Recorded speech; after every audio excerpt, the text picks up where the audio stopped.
mucho cariño para mi provincia de Andahuaylas, la tierra de los chancas.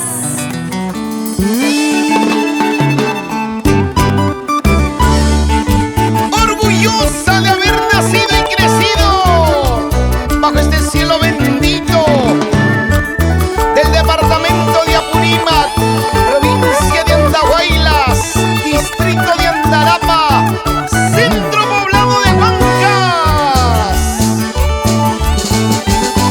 Aquí está su hija predilecta, Ubaldina Cusi Leguía, con el respaldo musical de la agrupación Los Coris del Requinto.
Mis dos amigas,